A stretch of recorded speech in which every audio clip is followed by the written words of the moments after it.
దూతూరులో ఉన్నటువంటి పడితల్లమ్మ ఇంటిలో వెళ్ళిపోయిన పడితల్లమ్మ సాక్షిగా డెఫినెట్గా ఏ మాట అన్నా ఆ మాట నెరవేర్చే బాధ్యత మేము తీసుకుంటాం.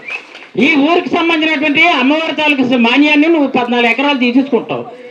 22 ఎకరాల మాన్యాన్ని భూమినేమో పడితల్లంతో భూమి అంతటినీ తీసుకున్నావు. దానికి ఒక పైసా ఇచ్చావా? ఒక్క పైసా ఇచ్చావా? గుడి ఎక్కడుందో గుడిని కూడా గోడలో గెలిపిస్తావు. గుడి అవతల కొత్తూరు గ్రామంలో ఉన్నటువంటి 50 కుటుంబాలను వాళ్ళు బయట రాకుండా చేసేస్తున్నావు. ఈ దూతూరు గ్రామంలో ఉన్నటువంటి వాళ్ళందరూ బయటకు వెళ్లకుండా చుట్టూ కాంపౌండ్ వాళ్ళు కట్టి ఒక గేట్ పెడుతున్నావు. వాళ్ళు ఊరేటి నీ పర్మిషన్ తీసుకొని గేట్ ఓపెన్ చేసుకొని రావాలా?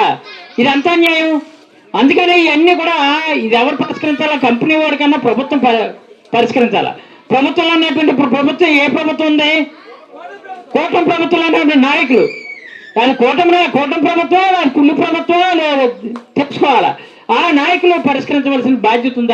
అది పరిష్కరించకుండా ఇష్టారాజ్యంగా నువ్వేమో మూటల తీసుకొని ఈరోజు సైలెంట్ గోడ కట్టేస్తుంటే నువ్వు ఎక్కడ టూర్లు షికార్లు చేస్తుంటే ఇక్కడ ఏంటంటే ప్రజలు ఎలవకలా పోతారని అనుకుంటే ప్రజలు నిన్ను ఎక్కడ మట్టాలో ఎక్కడ పెట్టాలో ఎక్కడ తొక్కాలో తప్పనిసరిగా త్వరలోనే చేస్తారని మాత్రం మనం చేస్తున్నాం.